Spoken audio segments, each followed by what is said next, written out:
alunos, queridas alunas, aqui é o professor Paulo Roberto, de Ciência Política. Para esse vídeo aula, vamos dar continuidade ao ponto 1 da nossa disciplina, que trata dos conceitos fundamentais de ciência política. Então vocês vão notar que nesse vídeo eu tirei alguns slides iniciais da nossa discussão, porque já foram apresentados nas aulas presenciais. Eu deixei de fora desse vídeo aula aquela discussão que a gente fez sobre o que é ciência, quais são as características do conhecimento científico, as diferenças do conhecimento científico para o conhecimento popular, e a diferença dos conhecimentos científicos para o conhecimento religioso, que são temas que a gente já discutiu na aula presencial.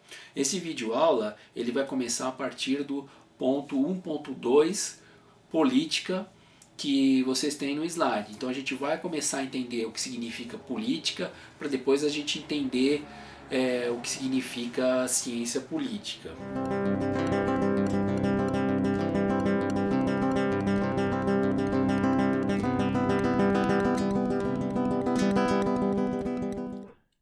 Bem, então retomando, nós já estudamos alguns conceitos importantes para a nossa disciplina de ciência política e agora a nossa tarefa é entender qual é o significado de ciência política.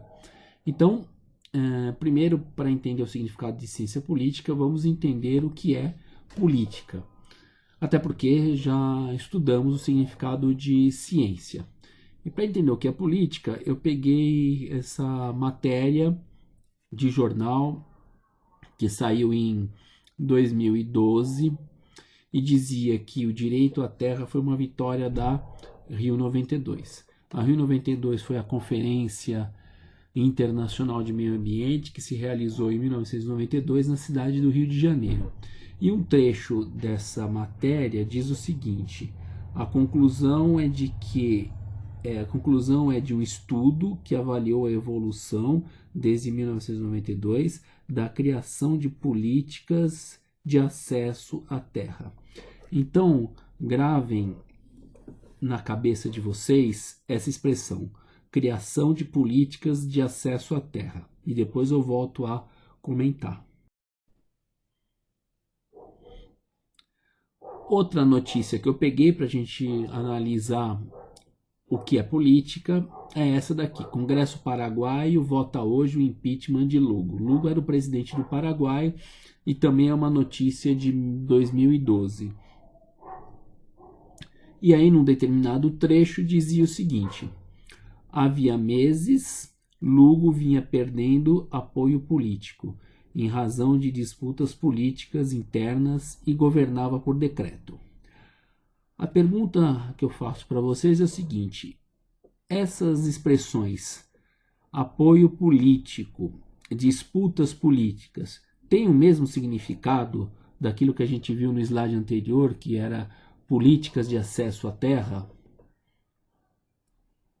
Percebam que é a mesma palavra, política, tá? Mas aqui nós estamos falando de apoio político, disputas políticas, e lá nós falávamos de políticas de acesso à terra.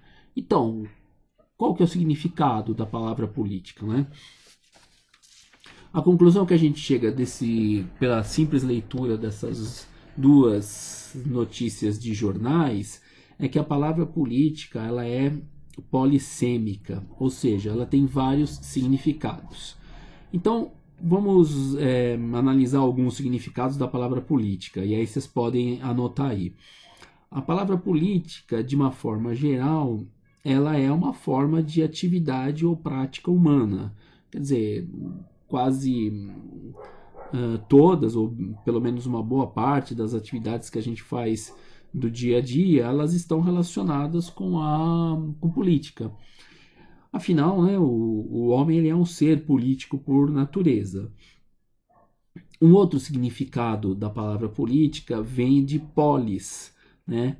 A polis grega, ou seja, a polis, eu imagino que vocês saibam pelos estudos que vocês fizeram no passado, que na Grécia Antiga, né, nós tínhamos as chamadas polis, que eram cidades, mas eram consideradas cidades-estado, né? Então as principais delas eram Atenas e Esparta. Então polis eram cidades-estados. E a ideia de política, percebam, política vem da palavra polis, né? A ideia de política, nesse sentido, relacionada à polis grega, significa as coisas da cidade, as coisas do Estado, ou seja, a coisa pública. Percebam também que esse significado aqui de política, no sentido da polis grega, é um significado que me parece que o Brasil tem se distanciado. Cada vez menos nós brasileiros falamos de política no sentido de cuidar, de analisar as coisas do Estado, da cidade. Política, numa acepção de Maquiavel, que é o autor do livro Príncipe, que a gente vai começar a leitura, significa processos, métodos e expedientes usados por indivíduos ou grupos para influenciar, conquistar e se manter no poder. Percebam que essa definição do Maquiavel, processos, métodos e expedientes usados para um indivíduo ou um grupo influenciar, conquistar e se manter no poder, ela é diferente da ideia de política da polis grega, ou seja, as coisas da cidade. Tá? Então esse aqui é um outro significado da palavra política.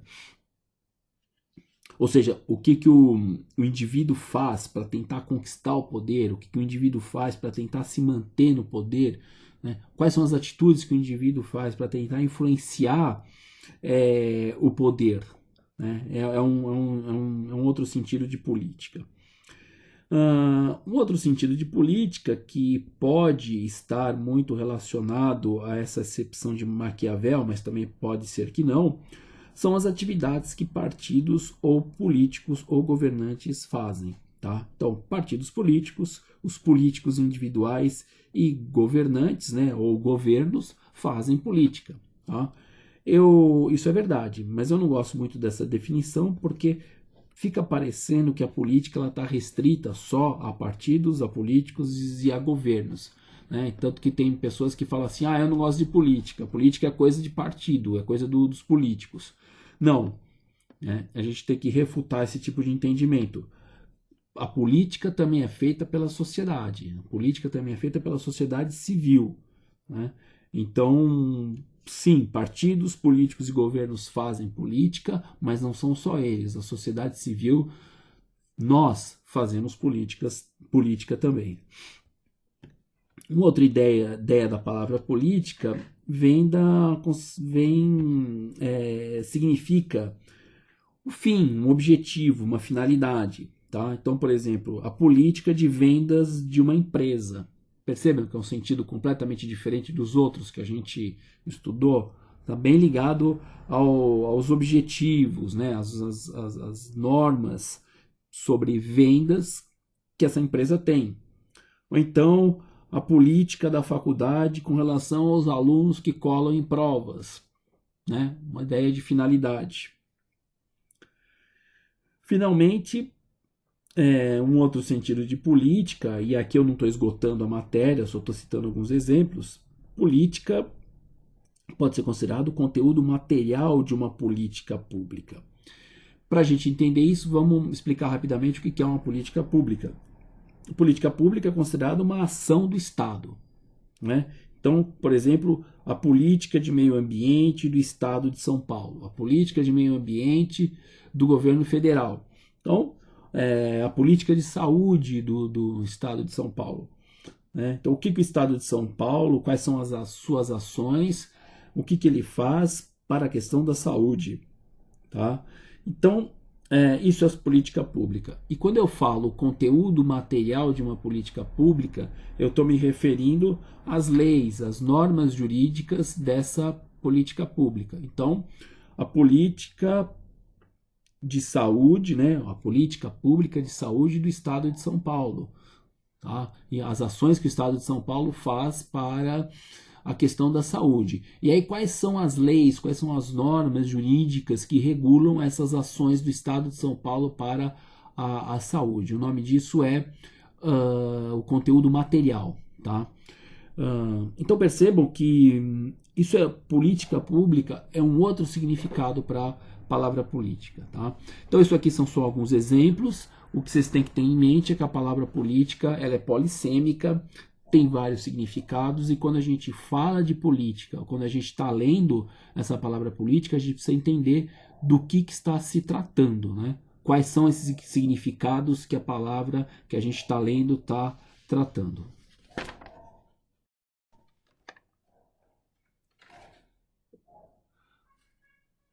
Aqui a gente tem um exemplo de como a palavra política ela é polissêmica, tá? Tanto que na língua inglesa a palavra política tem 3 tipos de palavras, tá? Então o que a gente chama de politics, que se refere ao sistema, aos processos conflituosos de negociação política, tá? Aqui no Brasil, percebe, quando a gente fala de negociação política, a gente chama de política, tá? Lá na língua inglesa, eles chamam de politics. Quando eles falam de negociação política, as negociações políticas que são conflituosas, eles estão falando de politics. Quando a língua inglesa quer se falar as instituições políticas, ou seja, o arcabouço institucional, a estrutura político-administrativa, a língua inglesa se refere a polity, tá? Polity. Então, são as instituições políticas, exemplo, Congresso Nacional, governo, etc. Mas não só o Congresso, o governo, a Assembleia Legislativa, as comissões, etc. Mas também as regras dessas instituições, tá? Então, politics, negociação política. Polity significa arcabouço institucional, ou seja, as instituições políticas. E, finalmente, policy significa os conteúdos materiais das políticas públicas, que é aquilo que eu expliquei para vocês anteriormente, né? Então, policy está muito relacionado às políticas públicas. Então, percebam que politics, polity e policy nós traduziríamos a rigor para o português como sendo política, tá? Ou aqui embaixo, mas aqui significa política pública, aqui se refere a instituições políticas e aqui se refere às negociações políticas. Lembrando que políticas públicas, tá, que são construídas por leis e normas jurídicas, elas não surgem do nada, elas são resultantes das estruturas políticas, ou seja, do polity, tá? Políticas públicas, normas, leis, são resultantes do arcabouço institucional das instituições, ou seja, de Congresso Nacional, de Presidência da República, de governo, de Assembleia Legislativa, etc. Mas também são resultados dos processos de negociação política, ou seja, do politics. Tá? Bem, aqui alguns significados de política, só para eu dar para vocês uma coisa um pouco mais construída, tá? Mas eu não estou esgotando. Definição clássica de política significa tudo que se refere à cidade e, consequentemente, o que é urbano, o que é civil, o que é público, sociável, social. Tá? Uma definição.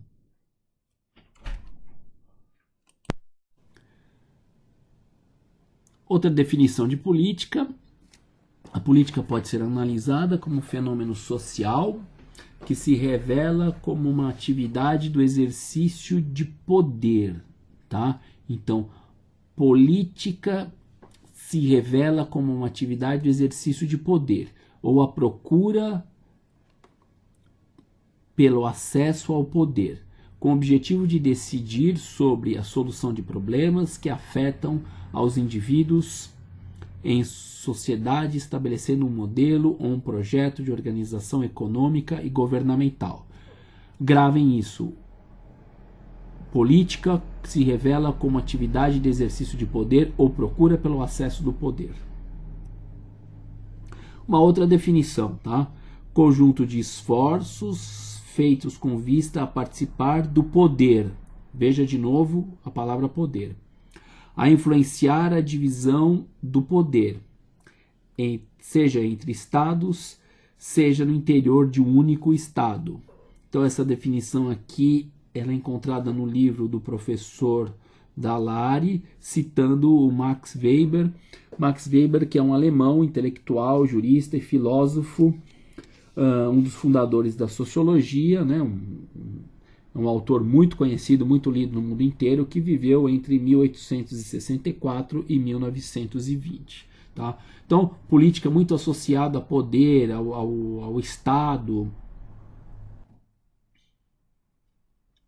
Aqui uma outra definição: política, o conjunto de atividades, procedimentos alusivos ao Estado que expressam uma relação de poder e que se orientam à resolução de conflitos de interesse público.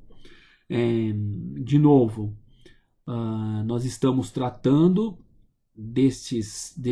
essas definições que a gente acabou de ler, elas estão relacionadas à política no sentido do Estado, no sentido de poder, né? O poder para alcançar o Estado, o poder para trabalhar pela coisa pública. É disso que a gente está falando. Tá? E nessas definições, duas palavras se destacam: Estado e poder. Então, para a gente entender o que é política, a gente precisa entender o que significa Estado e poder. Então aqui eu tentei separar um pouco. Nós vimos que para entender o que é política, nesse sentido que a gente está delimitando, precisamos entender o que é poder e o que é Estado. Poder também é uma palavra polissêmica, ou seja, tem vários significados. Então, poder pode ser a capacidade de influenciar alguém a fazer algo que de outra forma ele ou ela não faria. Percebam? Uma definição também muito interessante. Você tem poder de influenciar alguém a fazer algo que de outra forma ele não faria. Isso é uma definição do cientista político norte-americano Robert Dahl, que viveu entre 1915 e 2014. Também é um autor muito lido na ciência política. Aliás, o Robert Dahl, não sei se vocês lembram aquela dinâmica que a gente fez no começo do semestre, e eu falei, olha, tem um autor que estuda democracia, e ele fala que a democracia é um conceito complexo, que tem vários níveis. Lembra que eu falei isso? É desse autor, do Robert Dahl. Tá? Agora a gente volta para uma definição do Weber, do Max Weber. Poder é a probabilidade de um ator social levar adiante sua vontade apesar das resistências. Uma outra definição de poder: conjunto de instituições e de aparelhos que garante a sujeição dos cidadãos ao Estado. Aqui está muito ligado por exemplo, poder legislativo, poder executivo, poder judiciário, ou seja, o conjunto de instituições. Tá? É uma definição do Foucault, Michel Foucault, que é um filósofo francês e teórico social, viveu entre 1926 e 1984, também é um autor muito estudado. E aqui uma outra definição de poder, percebam que essa daqui já é um pouco diferente das outras: capacidade de manter dissimétrica uma relação em seu proveito e forçar a aceitação de suas condições. É uma definição do Rafestan, que é um geógrafo suíço, nasceu em 1936, pelo que eu sei ainda está vivo. Ele é professor de Geografia Humana da Universidade de Genebra, lá na Suíça. Essa definição aqui, capacidade de manter dissimétrica uma relação em seu proveito, ela talvez seja muito parecida com essa do Robert Dahl, capacidade de influenciar alguém a fazer algo que de outra forma ele não faria. Então a gente pode pensar que todas essas definições de poder, elas também se aplicam ao caso Brasil, né? As diversas situações que o Brasil vive em outros países, tá? Então, de novo, quando a gente falar de poder, da mesma forma quando a gente fala de política, do que nós estamos falando, né? Estamos falando do poder executivo, poder legislativo, poder judiciário, ou estamos falando da capacidade de influenciar alguém a fazer algo? Ou estamos falando da capacidade de manter uma relação dissimétrica em seu proveito? Tá?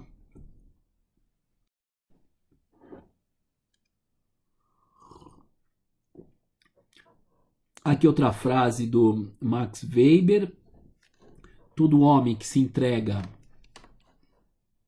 à política aspira ao poder, seja porque considera como instrumento a serviço da consecução de outros fins, ideais ou egoístas, seja porque deseja o poder pelo poder, para gozar do sentimento de prestígio que ele confere. Isso aqui, por exemplo, é uma questão interessante de prova, né? Eu posso simplesmente colocar essa frase para vocês e falar, olha, o que vocês entendem por essa frase, né? Então, para vocês entenderem essa frase, vocês têm que analisar o significado dessas palavras principais, tá? Então, todo homem que se entrega à política que o Weber está falando aqui para gente, aspira ao poder. Que tipo de poder que ele está falando aqui para gente?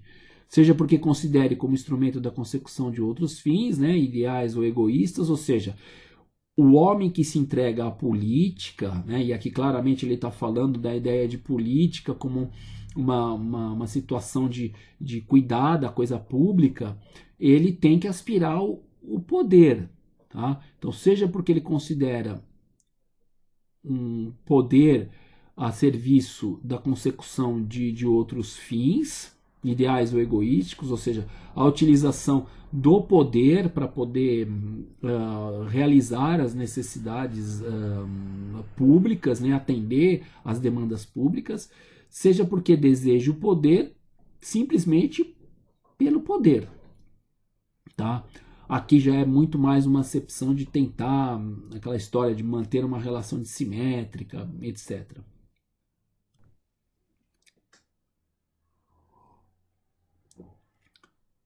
Bem, aqui eu queria que vocês, para continuar entendendo o que é poder, eu pego esse quadro aqui do Dom Manuel Osório de Zunigo.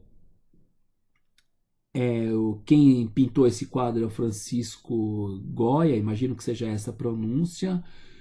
O nome desse quadro é Criança e seus brinquedos vivos, tá? Então é um quadro que é utilizado no livro por uma geografia do poder do Rafestan, que eu acabei de mencionar, né? Então esse quadro aqui, na verdade, ele faz uma metáfora do sistema de poder. Tá? Então percebam o seguinte: nós temos aqui uma criança, nós temos dois gatos, tem um gato que está meio escurinho aqui, nós temos um pássaro, o pássaro está amarrado por um cordão, a criança segura o cordão, e nós temos pássaros dentro dessa gaiola, né? É uma cena muito tranquila, mas observem que existe aqui uma violência contida, tá? Uma violência contida.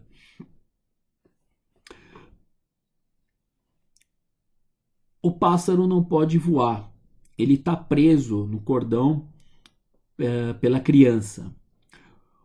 Como a criança ela está presente nessa cena e ela segura o pássaro, os gatos não atacam esse pássaro, nem esses aqui, tá? Então, a criança é um trunfo para o pássaro. Apesar da criança cercear a liberdade do pássaro, né, a criança é um trunfo para esse pássaro e para os outros pássaros que estão presos, porque a criança dá uma segurança. Ela evita que os gatos ataquem os pássaros.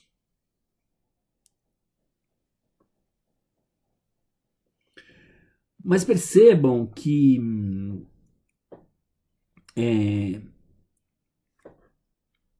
essa cena que, por isso que eu digo que é uma violência contida. Aliás, não sou eu que digo, né? É uma análise desse quadro. Por que é uma violência contida? Porque basta que um dos gatos ataque um dos pássaros para essa cena aqui, que é uma coisa relativamente tranquila, virar completamente caótica. Então isso aqui ela é bem claro uma metáfora do sistema de poder. Tá? E o Rafestan, quando ele faz uma análise no seu livro, ele cita alguns exemplos, ou seja, que a gente precisa tomar cuidado que algumas relações sociais, jurídicas, econômicas, elas são complexas. E por elas serem complexas, elas acabam escondendo o sistema de poder. Elas escondem o poder que tem por trás. Então, por exemplo banal, né? Um contrato de trabalho. Então é muito simples. Você vai lá, você assina um contrato de trabalho, você trabalha em troca de um salário que é pago em dinheiro. Né? Isso é uma relação jurídica, é uma relação econômica, é uma relação social que todo mundo, né? Ou todo mundo não, né? Mas uma parte da população está submetida. E a gente faz isso todo dia. Vai para o nosso trabalho, faz o nosso trabalho e recebe um salário. Por trás disso, existe um poder, um sistema de poder, toda uma lógica de poder que ela está maquiada. Então, obviamente que o empregado ele tem um poder muito maior que obviamente que o empregador tem um poder muito maior sobre o empregado, né, do que vice-versa. O empregador ele tem a condição financeira, ele paga aquilo que ele quiser para o empregado. Né? Isso é uma relação de poder. Salvo assim os cargos, determinados cargos que são excepcionais, onde o empregado chega lá e fala, eu quero tanto, é isso ou nada. Né? Como por exemplo, sei lá, um jogador de futebol que tem um brilhante jogador de futebol ou de outra esporte, mas a maioria que também é um sistema de poder, né? Ele tem um poder maior de negociação, mas o que eu quero que vocês entendam que existe uma relação existe uma relação de poder por trás de quase todas as relações sociais que a gente tem. Um contrato de trabalho tem uma relação de poder por trás disso. Então, quando a gente pensa no contrato de trabalho sem isso, sem essa relação de poder, a gente acaba fazendo uma análise míope. Eu digo isso porque eu quero chegar nas relações jurídicas, né, que é aquilo que a gente estuda aqui no curso de Direito, e nas relações sociais também. As leis, as normas jurídicas, tá? Tudo isso tem uma relação de poder por trás. As normas jurídicas, isso é típico uma análise da ciência política, elas não nascem do nada, elas não nascem para que possa se fazer o bem comum a todas as pessoas. Tá? As normas jurídicas elas são resultantes de uma relação de poder. Tá? O poder ele se infiltra, ele é a parte intrínseca, inerente das relações políticas, jurídicas, sociais e econômicas. É isso que a gente precisa ficar claro. E aí, se não ficou claro, a gente pode debater isso numa reunião, numa conferência.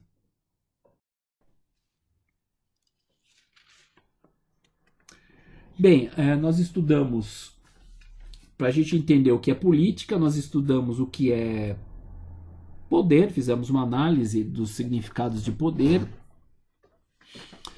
Vimos que o poder está presente em todas as relações sociais, jurídicas, econômicas. E agora vamos entender, finalmente, o que é o Estado. A primeira ideia é que o Estado vem do latim status, que significa firmeza, estar firme. E aqui uma definição de Estado, que eu acho que ela é bem completa, ela é bem interessante. O Estado se constitui de um processo histórico de concentração de poder. Então vejam o poder aqui de novo.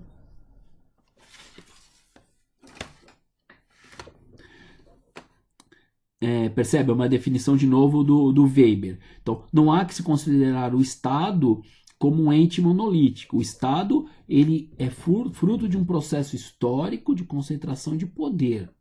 O Estado moderno se constitui como um conjunto de instituições políticas que envolvem múltiplas relações com o complexo social num território delimitado.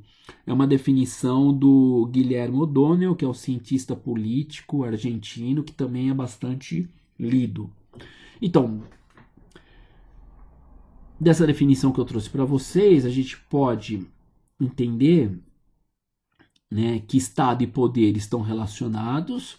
O Estado é um processo histórico de concentração de poder político.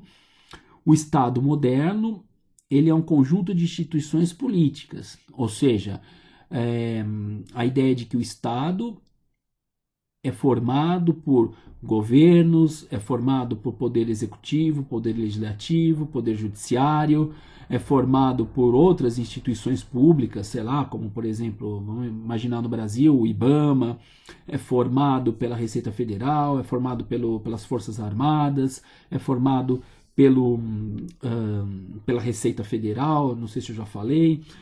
Enfim, percebam, o Estado, além de ele ser um processo histórico de concentração de poder, ele se constitui num conjunto de instituições públicas. Tá? Essas instituições públicas, elas se relacionam entre si. Tá? Percebam a questão agora da pandemia, né, que a gente está vivendo. Então, temos reuniões entre governadores entre si, governadores com prefeitos, governadores com o presidente da República, apesar do presidente da República não querer manter muito o diálogo, mas percebe? Nós estamos falando das instituições se relacionando, se relacionando entre si, e instituições que se relacionam com o complexo social. Então, as instituições políticas, as instituições públicas, e que são instituições políticas, porque estão relacionadas ao Estado, elas se envolvem com a sociedade, elas estão relacionadas elas mantêm relações entre si e mantêm relações com o Estado. Tudo isso dentro de um território delimitado, né? Dentro do território aqui no Brasil, no território brasileiro, considerando o território de uma forma ampla. O território não é só o espaço físico, né, o chão, mas ele também envolve uma parte do mar, envolve espaço aéreo. Tudo bem? Espero que tenha ficado claro essa definição, o que é o Estado. Aqui nós vamos estudar isso aqui com um pouco mais de profundidade. Eu não sei se vai ser nessa disciplina ou vai ser na disciplina de teoria de Estado, mas para vocês entenderem quais são os elementos do Estado moderno, tá? Então o Estado envolve um território, né? Todo Estado tem que ter um território, tem que ter seu povo, tem que ter o poder, né? Aqui a ideia de poder está muito associada à ideia de soberania e uma finalidade, né? Isso aqui é o entendimento do professor Dalmo Dallari.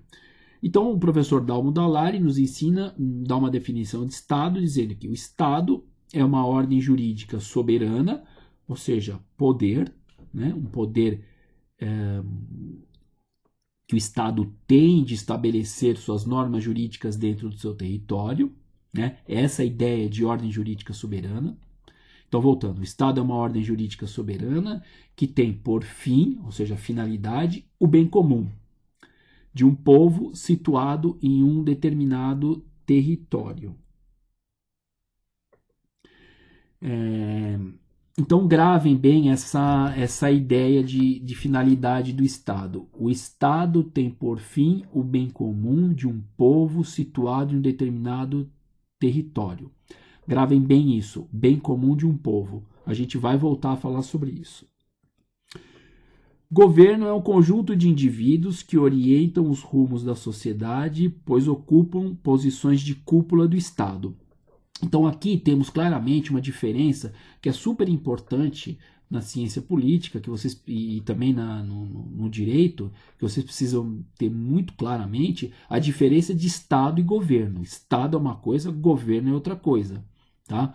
Governo, ele está muito ligado a ideia de instituições políticas, tá? Instituições públicas, como a gente já viu na outra definição, no slide anterior. A ideia de ossatura institucional. Governo não são instituições, governo é um conjunto de indivíduos que ocupam as instituições, ocupam posições de cúpula do Estado, tá?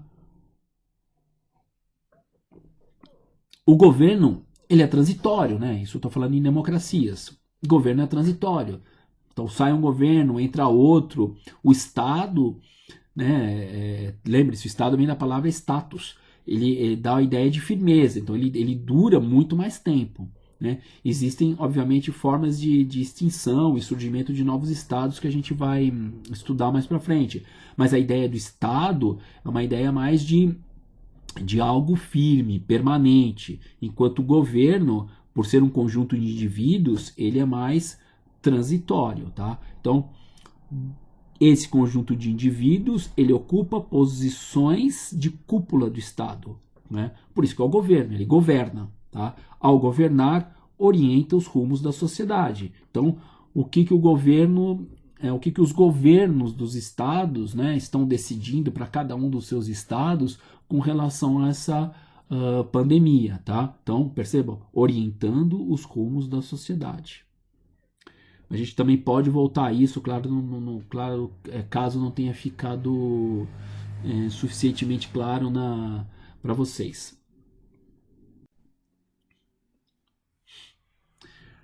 Bem, essa anotação aqui, que vocês também vão receber ou já receberam um arquivo em PDF, é aquilo que eu coloco na lousa. Claro que na lousa eu coloco um pouco mais resumido.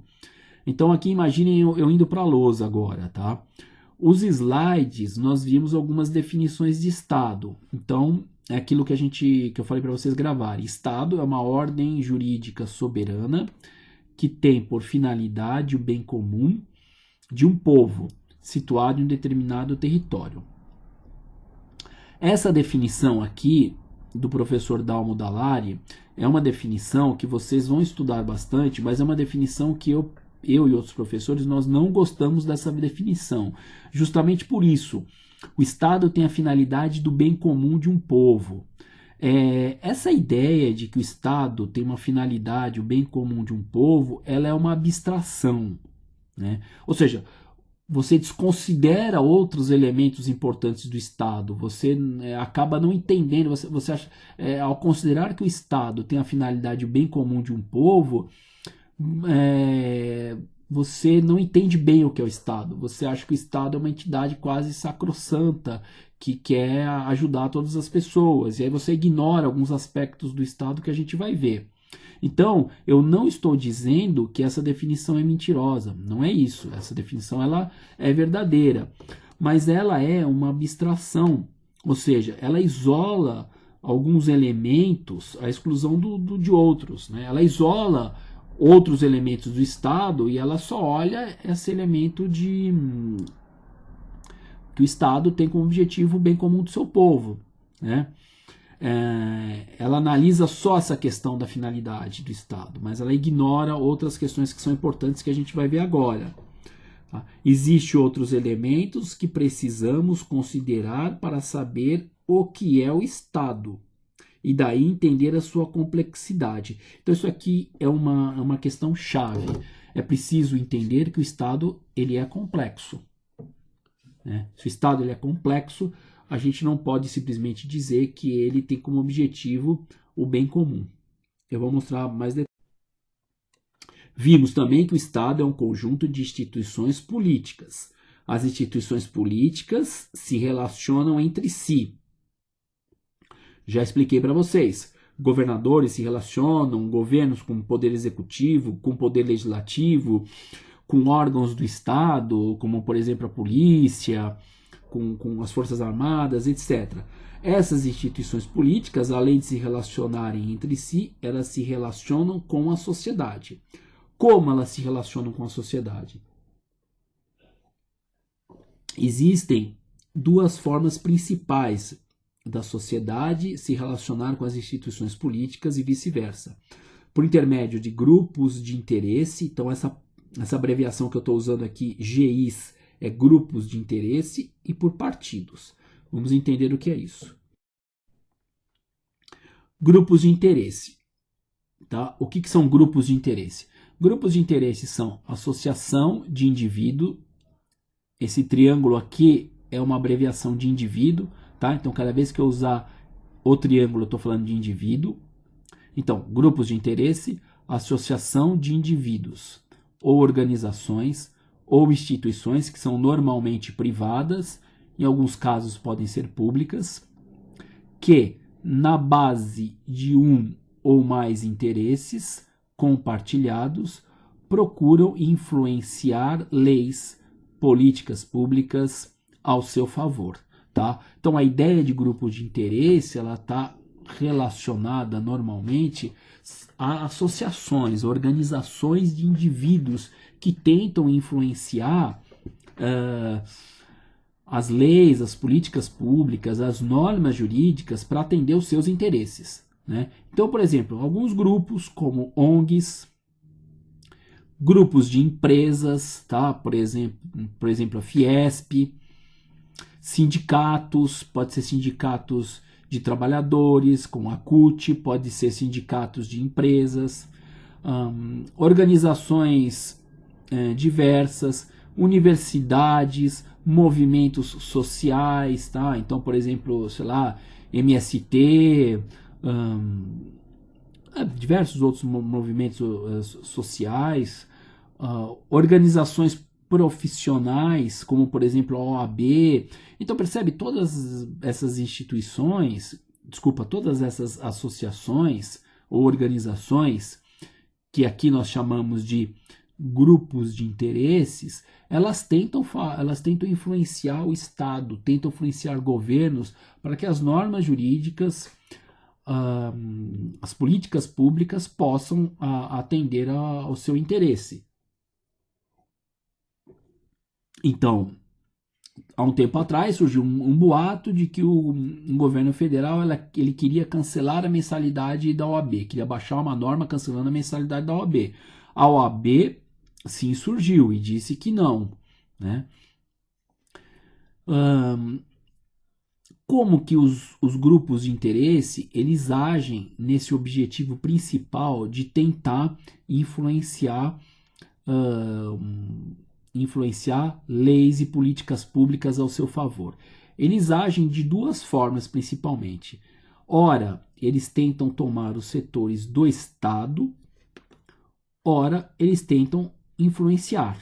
Né? Então, para atender esse seu principal objetivo, que é influenciar leis e políticas públicas, os grupos de interesse tentam tomar setores do Estado ou tentam influenciar propriamente dito. Vamos ver o que significa isso. Tomar setores do Estado. Por exemplo,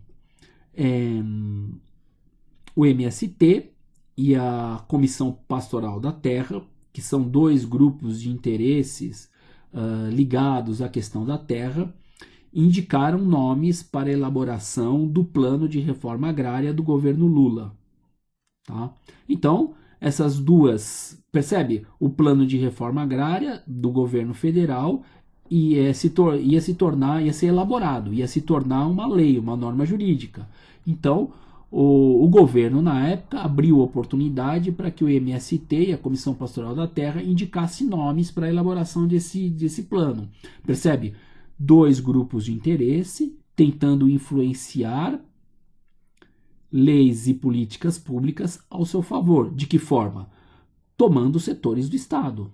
Tá? Então, participaram aqui da elaboração do plano de reforma agrária do governo Lula. Dentro de uma democracia, isso é normal. Tá? Ou então, indicação de nomes para ocupar cargos em ministério. No caso aqui do meu exemplo, é o Ministério do Desenvolvimento Agrário, que tinha na época do governo Lula. Então, gente ligada ao MST e à Comissão Pastoral da Terra foram indicados para ocupar cargos, né, no Ministério do... Ministério MDA, Ministério do Desenvolvimento da Agricultura. Ministério do Desenvolvimento Agrário, desculpa, MDA, Ministério do Desenvolvimento Agrário.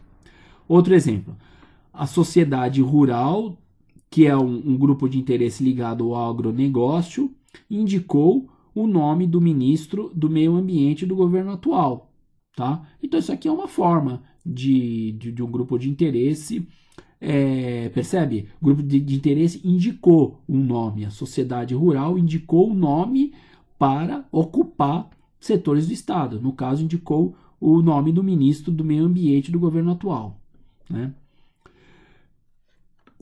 Outra forma é tentar influenciar alguma instituição do Estado, né? Ou seja, a influência propriamente dita para atender seus interesses.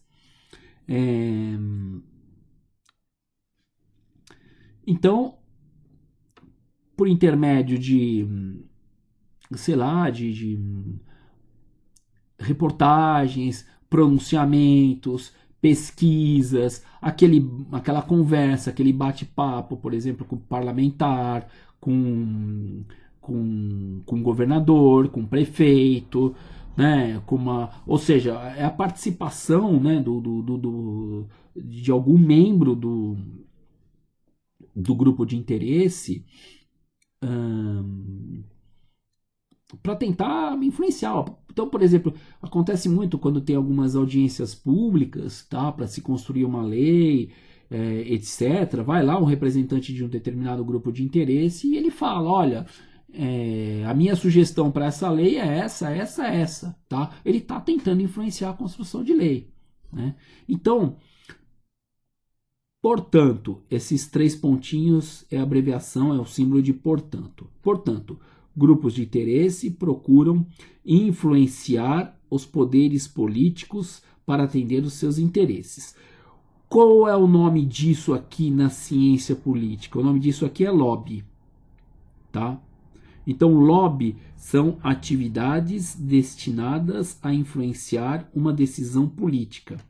Por exemplo, acesso aos decisores, ou seja, ao parlamentar, aos governadores, aos prefeitos, etc. Antigamente, aqui no Brasil, nós tínhamos as contribuições ao fundo de campanha, ou seja, empresários davam dinheiro para financiar a campanha eleitoral. Isso a partir de 2015 foi proibido, mas antigamente era uma forma de influenciar. Então você bancava a campanha política de um candidato, esperando que lá na frente, se ele vencesse, ele pudesse te favorecer, né? Você enquanto um grupo de interesse. A pressão política, ou seja, o grupo de interesse vai lá, faz várias pressões, né? Escreve matéria em jornal, divulga comunicados, etc. Então, por exemplo, a Fiesp, há um tempo atrás, colocou um pato amarelo na frente do prédio dela, depois colocou um sapo verde para diminuir impostos, ou então para pedir a saída de um governante, percebe? É a pressão política. Quem é que está fazendo a pressão política? A Fiesp. O que é a Fiesp? A Federação das Indústrias do Estado de São Paulo. Ou seja, é um grupo de interesse dos industriários, né? Outro exemplo de lobby, apresentação de sugestão a projetos legislativos. Então, de novo, a Federação das Indústrias do Estado de São Paulo, ela costuma fazer pesquisas, e aí ela contrata profissionais, inclusive profissionais do direito, para fazer um levantamento de todos os projetos de lei que estão rolando no Congresso Nacional, que vai favorecer ou vai afetar a indústria, tá? Ela faz esse levantamento, quando ela faz esse levantamento, do que está acontecendo, qual é o tema do projeto de lei, ela oferece sugestões, né, para a tramitação do projeto de lei.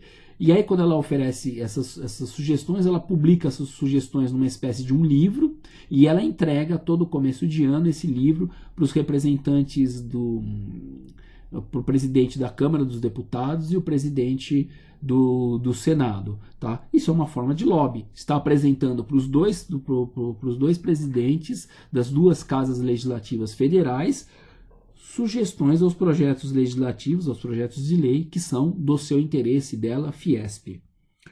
Conexões, obviamente, a gente tem vários parlamentares que estão ligados a grupos de interesses, né? Então, por intermédio disso aí, os grupos de interesse estabelecem conexões diretas aos poderes políticos.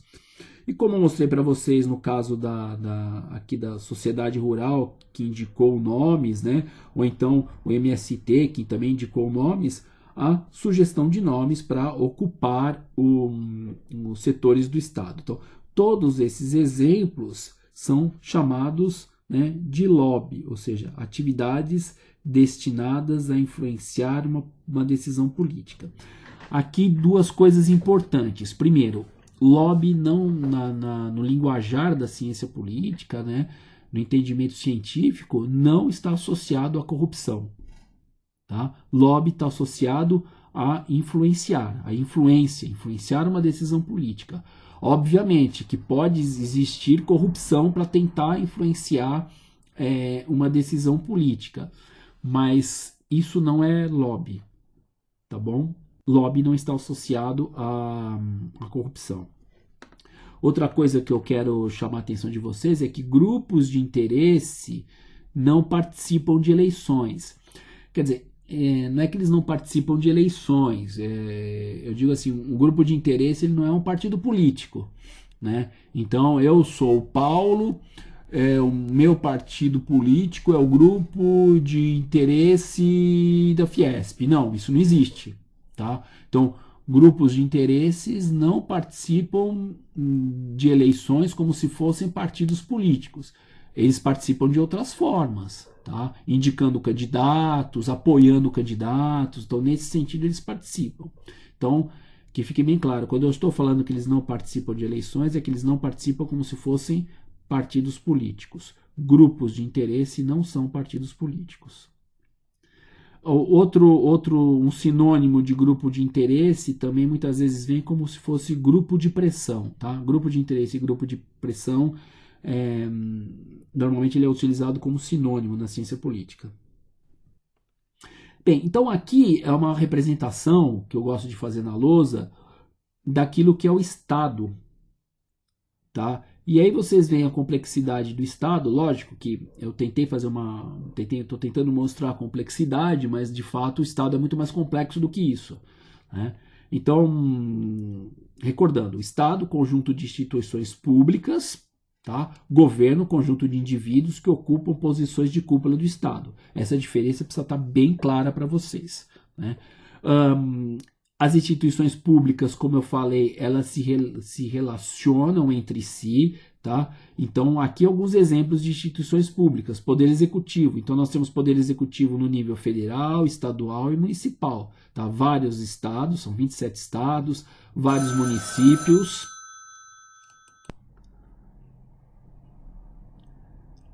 Bem, retomando aqui, porque o telefone acabou tocando.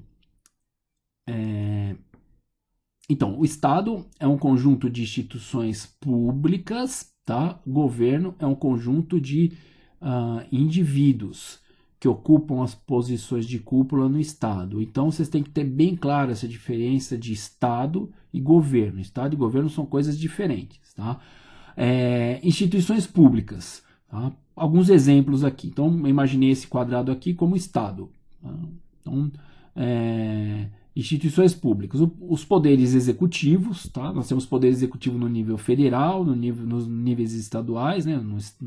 Estaduais, e no nível municipal. Então nós temos 27 poderes executivos nos 27 estados, nós temos poder executivo nos milhares de municípios que existem no Brasil. Tudo isso são instituições, né? Percebam? Instituições públicas. Tá? Poder Executivo do Estado de São Paulo, Poder Executivo do Estado do Pará, Poder Executivo do município de Jundiaí, Poder Executivo do município de Colatina, enfim, tudo isso são instituições públicas, tá? Outro exemplo de instituições públicas são os poderes legislativos. Aí vocês têm que entender o seguinte, então vamos, por exemplo, pegar o Congresso Nacional, tá? O Congresso Nacional é uma instituição pública? É sim. Né? Ele se divide o quê? Em duas outras instituições públicas, em Câmara Federal e Senado Federal. São mais duas instituições públicas. Dentro do Congresso, dentro do Senado e dentro da Câmara Federal, existem órgãos dentro, que são outras instituições públicas. Então, existem órgãos internos, como, por exemplo, as comissões que analisam os projetos de lei, a mesa do Senado, a mesa da Câmara Federal. Tudo isso são instituições que estão dentro do Senado e dentro do Congresso Nacional.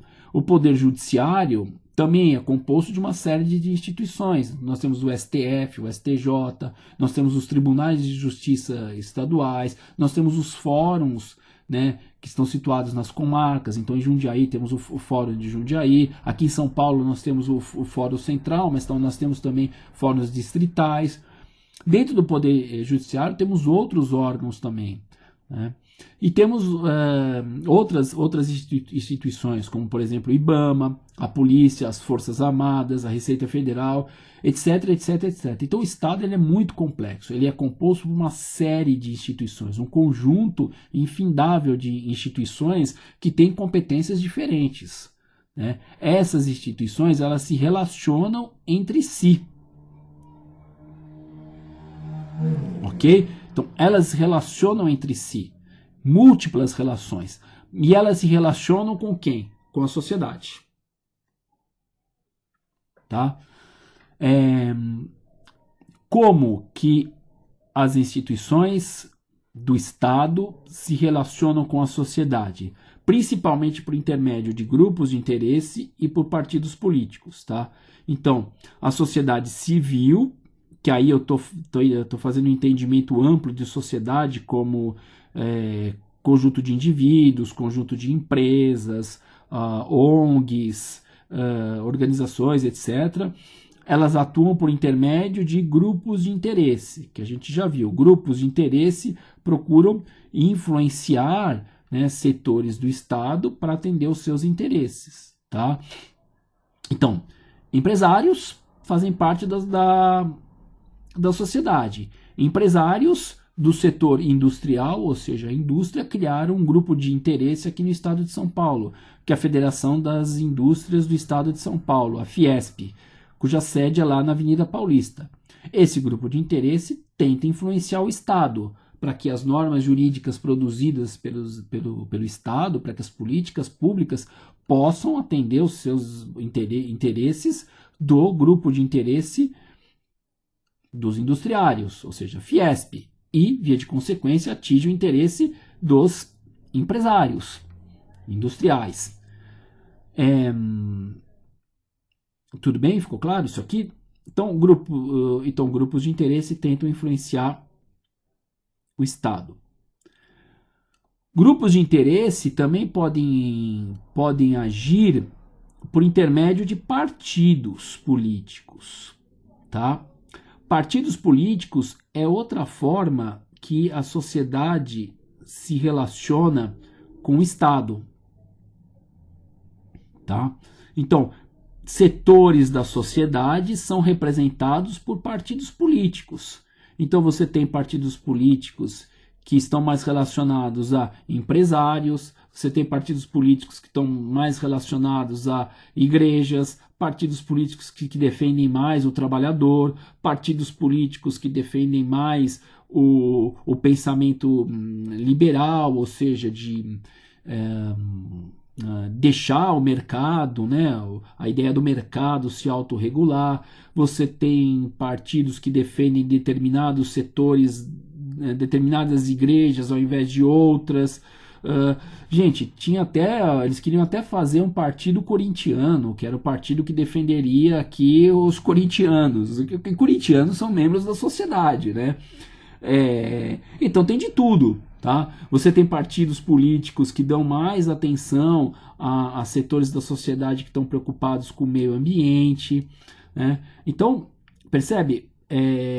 Uma forma de ligação de sociedade e Estado é por intermédio de partidos políticos. Partidos políticos representam ideias que estão na sociedade. Por isso que necessariamente partidos políticos têm que ser ideológicos. O partido político que não é ideológico é um partido político sem ideias consistentes, sem representar, que tenta representar a sociedade como um todo, mas a sociedade ela é naturalmente conflitante, ela tem conflitos.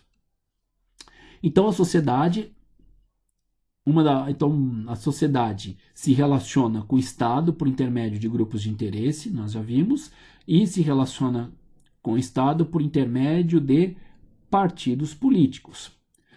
Como eu falei para vocês, grupos de interesse podem tentar influenciar o Estado diretamente, ou grupos de interesse podem tentar influenciar o Estado por intermédio de partidos. Tá? Esse verdinho aqui. Então, por exemplo, o PSDB, há um tempo atrás, e outros partidos, ele era muito ligado ao mercado, ou seja, a ideia de empresários. Né? Então, os empresários, de forma que tem vários grupos de interesse empresariais, eles normalmente estavam mais ligados ao PSDB, por exemplo. Né? O PT e outros partidos políticos, eles têm uma ligação maior com movimentos sociais, né? Então, movimentos de favelados, movimentos sem terra, etc. Né? Então, MST, Comissão Pastoral da Terra, associações ligadas a movimentos pobres, favelas, etc. Tá? Também são grupos de interesses, tá? E aí eles podem tentar influenciar diretamente o Estado, como também podem ter uma aproximação com partidos políticos para aí tentar influenciar o Estado.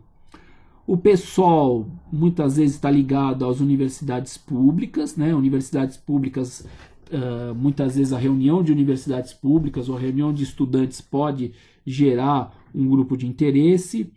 O partido Rede talvez seja aqui o mais claro nesse sentido, né, de partido político ligado a grupo de interesse, mas a Rede está ligada muito à causa ambiental, aos ambientalistas. Né? Então, grupos de interesses ambientais podem tentar influenciar diretamente o Estado, como também podem influenciar o Estado por intermédio do partido político Rede. Tá? Então, votar na rede, apoiar a rede, associar o nome do grupo de interesse ambiental ao partido rede. Então, isso é uma forma de claramente influenciar o Estado, para que leis possam favorecer esse setor da sociedade que são aqueles que defendem as causas ambientais.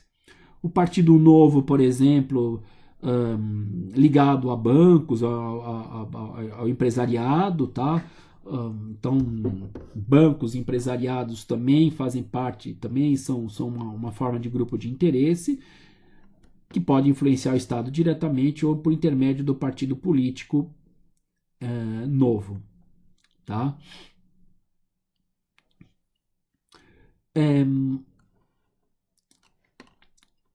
Grupos de interesse, eles só tentam influenciar o Estado, ok? Eles não integram o Estado, não por intermédio de eleições, tá? Partidos políticos também procuram influenciar o Estado. Então aqui eu não estou dizendo que os partidos políticos estão ocupando setores do Estado. Então, muitas vezes, partidos políticos que estão fora do Estado, eles também tentam influenciar, fazer negociações políticas. Só que os partidos políticos, eles ocupam posições do Estado por intermédio de eleições, tá? Então, muitas vezes, um grupo de interesse, ele se liga a um determinado partido político, não só para haver uma influência, né, tentar convencer outros setores do Estado, mas muitas vezes para membros desse partido político ocuparem posições no Estado. Aqui percebe? Eles estão entrando no Estado. Então eles ocupam posições dos poderes executivos, ocupam as prefeituras, ocupam os governos do Estado, ocupam o governo federal, né, ocupa os poderes legislativos, tá? Então é a ideia de que partidos políticos ocupam setores do Estado por intermédio de eleições, né? E aí, obviamente, partidos políticos estão ligados à sociedade. Grupos de interesse, como eu falei para vocês, eles não ocupam, muitas vezes, eles não ocupam por eleições setores do Estado, mas nomes de grupos de interesse podem ser indicados para ocupar, por exemplo, ministérios, ser assessor parlamentar, etc. Tá? Ocupar secretarias de Estado, municípios, etc. Esse quadro aqui a gente pode também, se vocês quiserem, debater numa aula, numa conferência. Portanto, o que precisa ficar claro, né? Portanto, o Estado é complexo. O Estado não é monolítico. Então, apesar de eu ter feito um quadradinho, o Estado ele não é uma coisa fechada, não é monolítico, ele não é paralisado. Então, o Estado envolve um conjunto complexo de instituições públicas que se relacionam de forma complexa entre si, tanto por intermédio de relações jurídicas ou por intermédio de relações políticas, e o Estado se relaciona com a sociedade. E as duas formas principais de o Estado, da sociedade se relacionar com o Estado é por intermédio de grupos de interesse e partidos políticos. Então a ideia, né, isso que eu falei, o Estado é um conjunto de instituições públicas que envolve múltiplas relações com um complexo social dentro de um território delimitado. O Estado, portanto, é a dimensão institucional. Associem sempre Estado a instituições, dimensão institucional. O governo é a dimensão política, porque o governo ele vai trocando.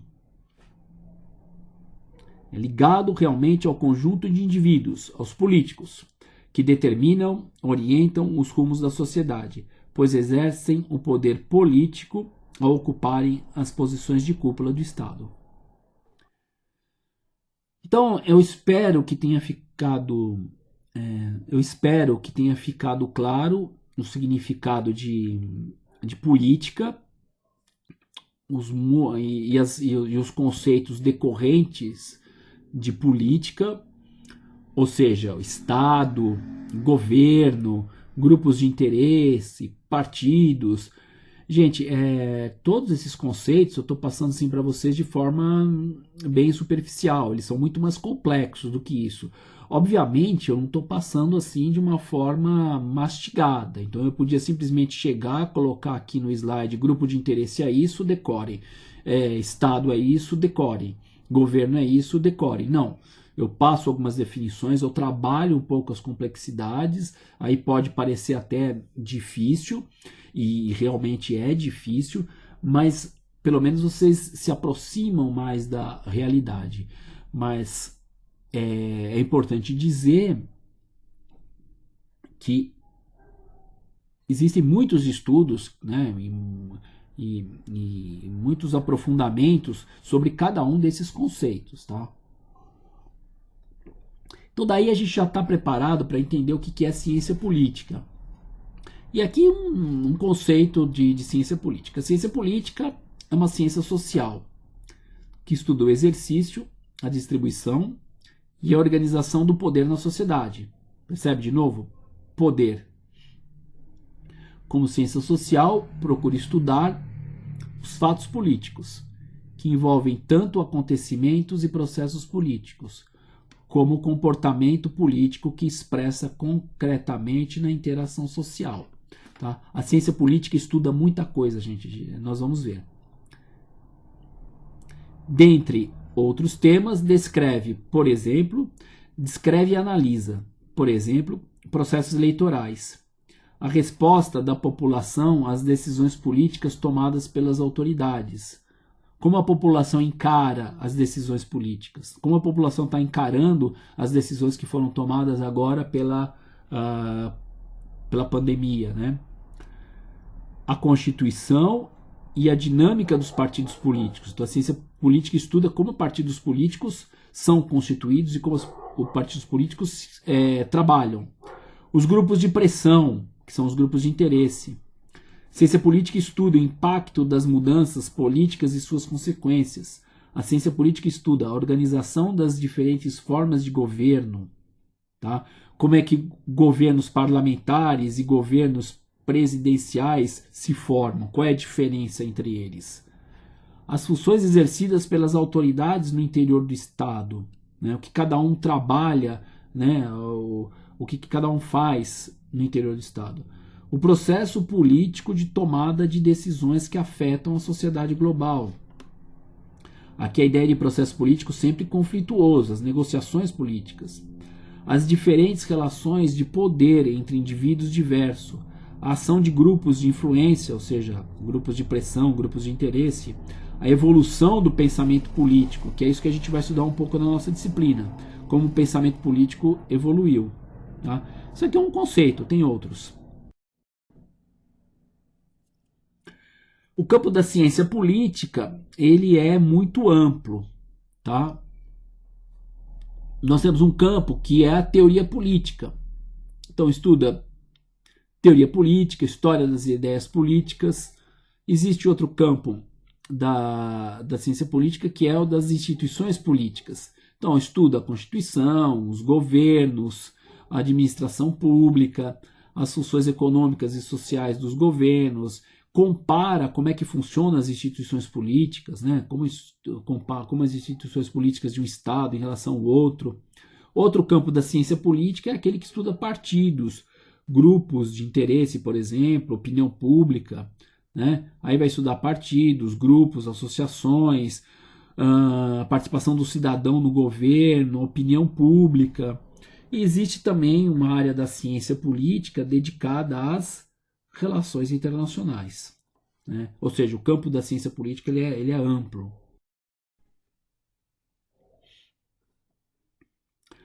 Aqui um outro slide que mostra para vocês como é amplo o estudo da ciência política. Ciência política estuda instituições como Estado ou governo, o seu quadro social concreto estabelecido dentro do qual participam atores. Quando a gente fala de atores, essa palavra é muito comum na ciência política, atores políticos. Atores políticos, eles são tudo aquilo que atores políticos é tudo aquilo que exerce uma que figura, né, exatamente isso, que figura num determinado campo político. Então, por exemplo, quando você pega uma questão política, tá? Vamos pegar esse exemplo atual da pandemia. Quais são os principais atores políticos que estão participando dessa questão, né? Então nós temos, por exemplo, os governadores de estado são atores políticos, os prefeitos, né? O ministro da saúde, são todos atores políticos. Os atores políticos, eles não são apenas os indivíduos, né? O governador, o prefeito de Jundiaí, o prefeito de São Paulo, mas também pode ser as instituições, como o governo do estado de São Paulo, a prefeitura de Jundiaí, né? E, por exemplo, o presidente da República, que é um ator político, ele fez um pronunciamento catastrófico, né? Essa foi a repercussão da opinião pública que também é um ator político. Então, o presidente da República que é um ator político, fez um pronunciamento ontem, e aí imediatamente alguns atores políticos reagiram. Então o Senado Federal, que é um ator político, divulgou uma nota condenando a declaração do presidente da República. Então tudo isso são atores políticos, né? Eles estão participando de uma determinada cena. Tá? Qual é o cenário de que esses atores estão figurando, que a gente está falando aqui? O cenário da pandemia. Então você tem vários atores políticos discutindo, trabalhando com relação a esse assunto, tá? Influenciando. Muitas vezes atores políticos podem ser grupos de interesse, podem ser partidos, podem ser membros da sociedade civil, etc. a gente também pode discutir um pouco mais o significado dessa expressão atores quando a gente fizer as nossas conferências. Então a ciência política também estuda os recursos políticos, tá? Como poder, influência, autoridade, percebe? São recursos que atores políticos utilizam, né? Aqui, ó, que são meios utilizados pelos atores para satisfazer seus interesses, tá? Então muitos atores políticos utilizam o poder ou a influência ou a autoridade que eles têm para participar do processo político.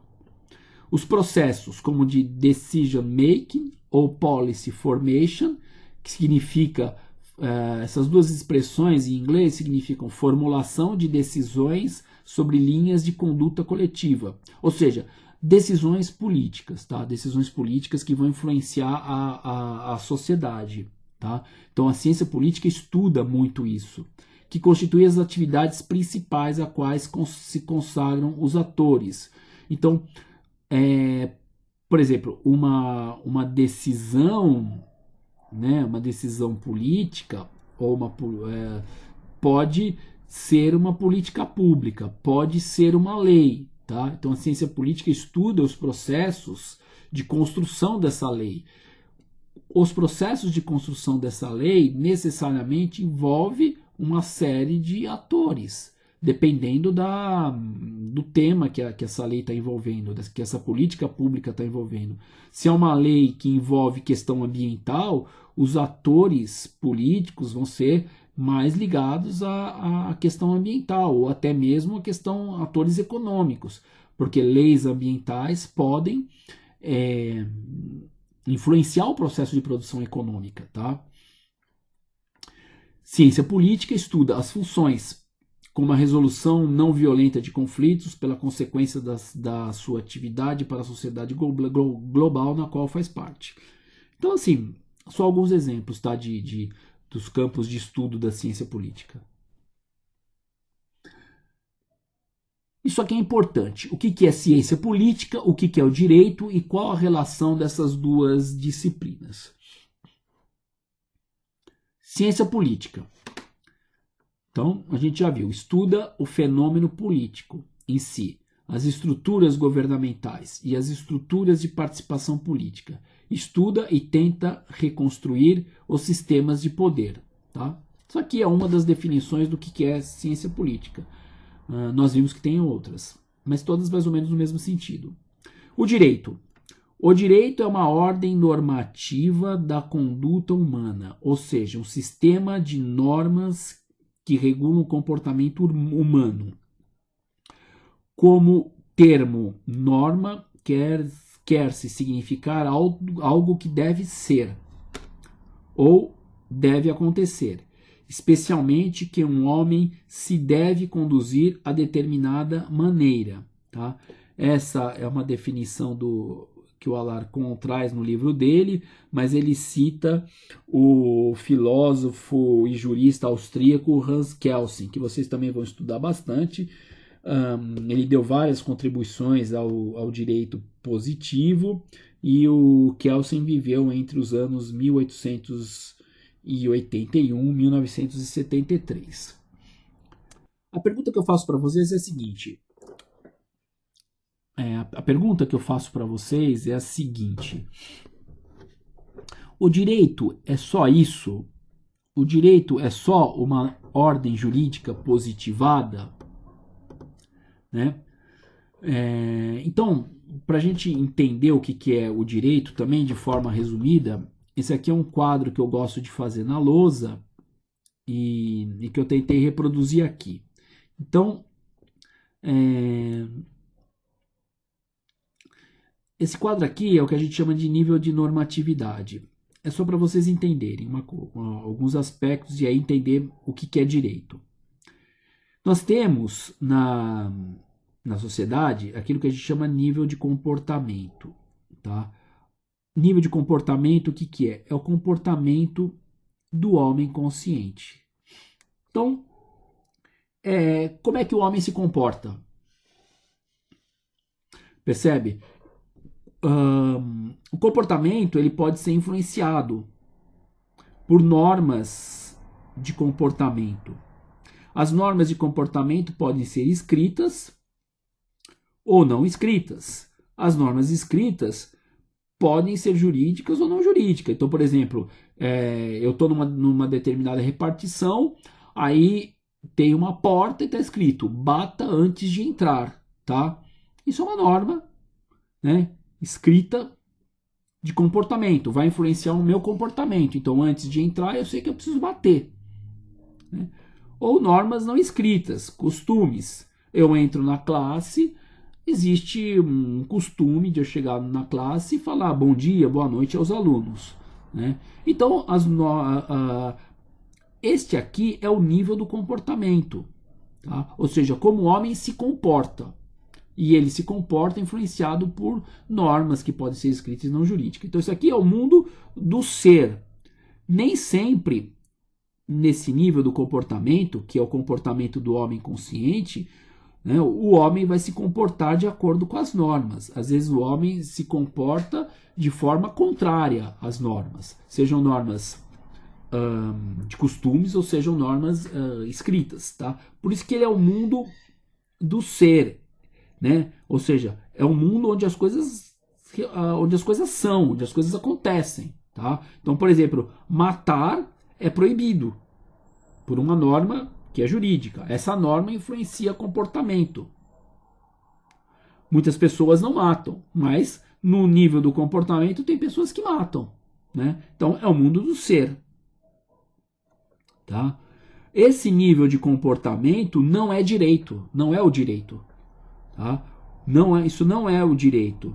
Porque senão o direito se reduziria, que é isso que eu estou escrevendo aqui, que está meio cortado, o nível de comportamento não é o direito. Porque senão o direito se reduziria ao comportamento. O direito seria o ser. E o direito não é o ser. Percebam o exemplo que eu dei?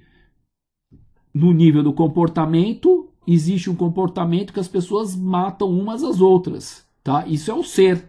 O direito determina que tem que matar? Não, o direito determina justamente o contrário, não se mata, tá? Por isso que eu digo, o direito não se reduz ao comportamento, porque se reduzisse a esse nível de comportamento, o direito seria o ser, né? Seria as coisas que acontecem no nível de comportamento. E muitas vezes as coisas que acontecem no nível de comportamento são antijurídicas. Como, por exemplo, mata-se no nível de comportamento. Eu espero que tenha ficado claro isso. É muito difícil dar aula assim, porque eu não estou vendo o rosto de vocês, eu não sei se vocês estão entendendo ou não. Então, às vezes, eu posso me tornar muito repetitivo e aí vocês precisam me dar um retorno para saber se vocês estão entendendo. Existe um nível que está acima desse nível de comportamento, que a gente chama ordem jurídica positivada. Aqui sim é o nível da norma jurídica, aqui sim é o direito. Tá? O direito é o dever ser. Então, ou seja, o direito fala como deve ser o comportamento. Tá? Então, as normas jurídicas, as diversas normas jurídicas, impõem comportamentos e põe como deve ser o comportamento.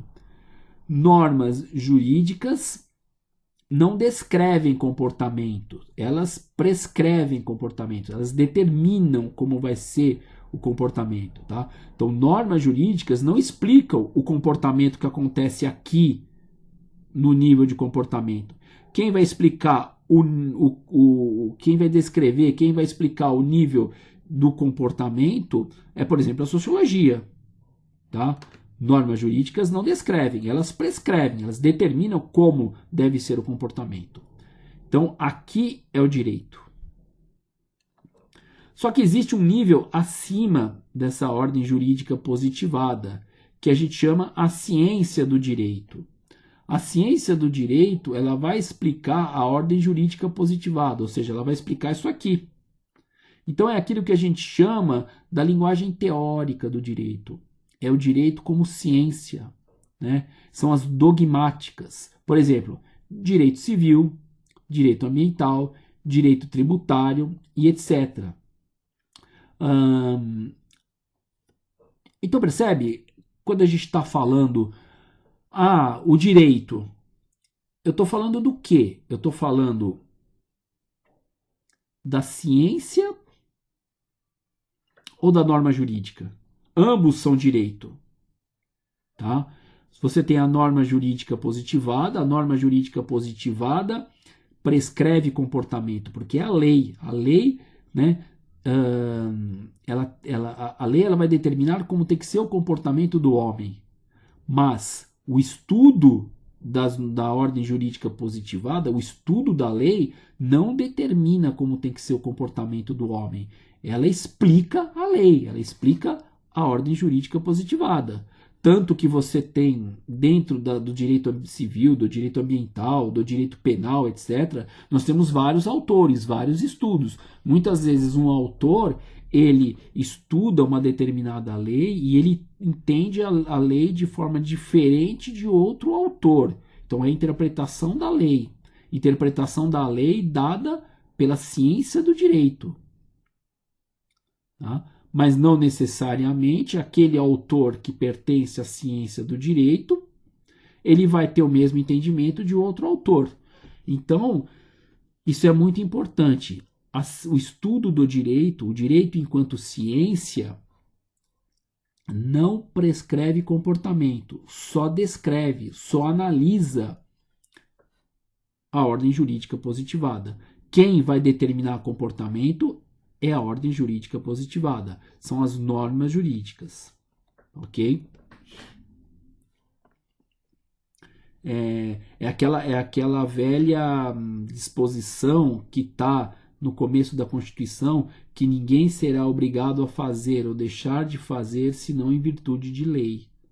Tá? Então, a ordem jurídica, percebe? A ordem jurídica positivada determinando o comportamento. Fazer ou deixar de fazer senão em virtude de lei.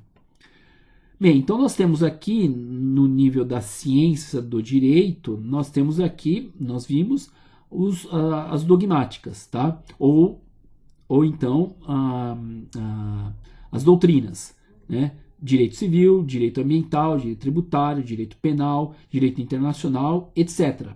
Né? Ou seja, o conjunto de pensamentos que estudam a norma jurídica positivada. E aí são divididos pelas áreas do direito. Só que existe um nível que está acima desse nível aqui da ciência do direito, que é a teoria geral do direito. Né? Como existem várias dogmáticas, existem várias áreas do direito, é preciso abrir um novo nível, que são as noções comuns de cada uma das dogmáticas, de cada uma das áreas. É aquilo que a gente chama de princípios gerais do direito, que vocês vão estudar. Tudo isso para vocês entenderem o que é o direito. Então, quando vocês falam do direito, vocês têm que entender o que vocês estão estudando. A teoria geral do direito? Vocês estão se referindo à ciência do direito ou vocês estão se referindo à ordem jurídica positivada? Tá? De novo, da mesma forma quando a gente viu o que é poder, o que é política, assim, o que vocês estão se referindo? Tá? Então, a palavra direito, ela pode ter esses três significados. Tá?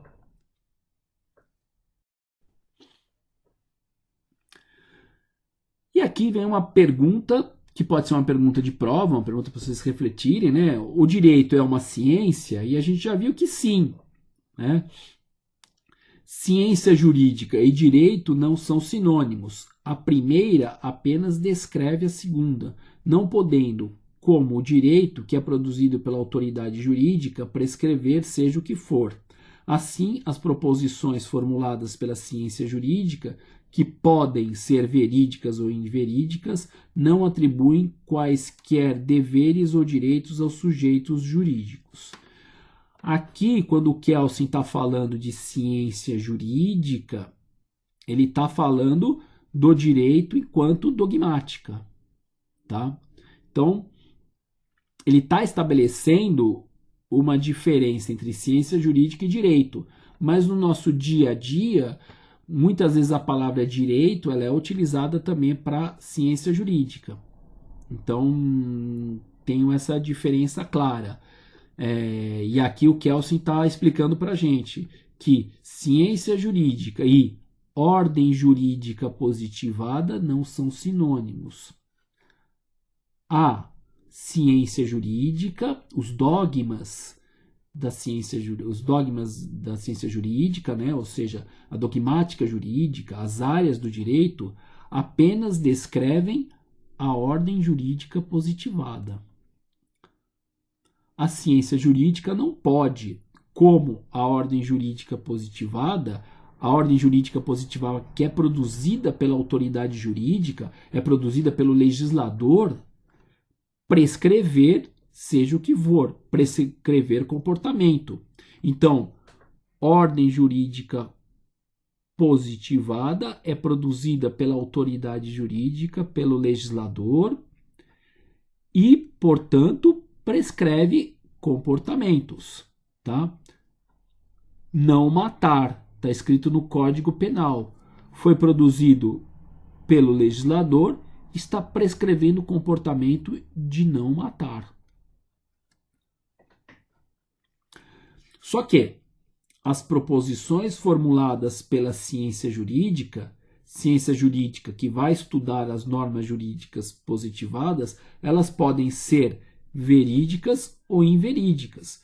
Ou seja, você tem autores que interpretam as normas jurídicas positivadas, por exemplo, por exemplo, não matar, que aí vai ter as diversas interpretações dos autores jurídicos, né, os autores das ciências jurídicas, e essas interpretações podem ou não ser verídicas. Né? São interpretações. E essas interpretações não atribuem qualquer deveres ou direitos aos sujeitos jurídicos, ou seja, à sociedade em geral. Tá? Por quê? Porque ninguém é obrigado a fazer ou deixar de fazer, senão em virtude de lei, ou seja, senão em virtude de norma jurídica positivada. Encerrando esse vídeo aula, eu espero que vocês tenham compreendido bem alguns conceitos importantes da ciência política, conceitos que vocês vão trabalhar ao longo dos anos, principalmente aqui na Faculdade de Direito.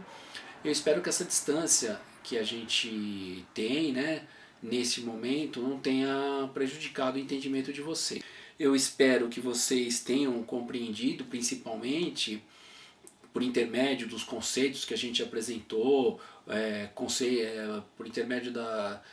várias vezes eu falei que determinada palavra ela é polissêmica, ou seja, tem vários significados, né? A relação entre sociedade e Estado, todas essas questões que a gente apresentou, ela tem como objetivo principal que vocês tenham uma reflexão de que a política ela é uma coisa complexa. Se ela é uma coisa complexa, para a gente entender política, para a gente entender como funciona o Estado, não só sob o ponto de vista das relações jurídicas, mas do ponto de vista das relações políticas, a gente precisa ter conhecimento. E o conhecimento, como Paulo Freire diz, né, você sabe, Paulo Freire é um grande educador brasileiro, super premiado no exterior, e que infelizmente, né, nos tempos atuais vem sendo muito desprezado, mas a gente precisa resgatar a importância do Paulo Freire para as nossas atividades acadêmicas. Certamente ele tem muita coisa para contribuir. E uma delas é justamente essa, que o conhecimento ele é algo que demanda pesquisa, ele é algo que demanda muito trabalho, é algo que leva ao tempo. Então, o conhecimento sobre a política, por a política ser algo muito complexo, é algo que leva tempo, é algo que vai precisar levar muita pesquisa. E é isso que eu espero que vocês tenham ao longo desse semestre. Obviamente, isso aqui não é uma faculdade de ciência política, é só um curso de ciência política dentro de uma faculdade de direito, mas eu espero que vocês sempre tenham essa perspectiva.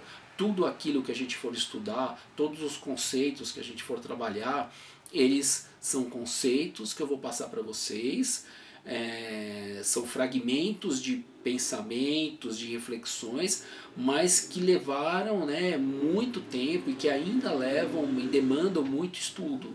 Ou seja, a ideia do Paulo Freire, para ter conhecimento, isso necessita de muito tempo, isso necessita de muita pesquisa. Então eu espero que vocês tenham apreciado esse vídeo, espero que vocês tenham aprendido, e eu fico aqui à disposição de vocês aí pelos nossos canais de comunicação para eventuais dúvidas. Muito obrigado.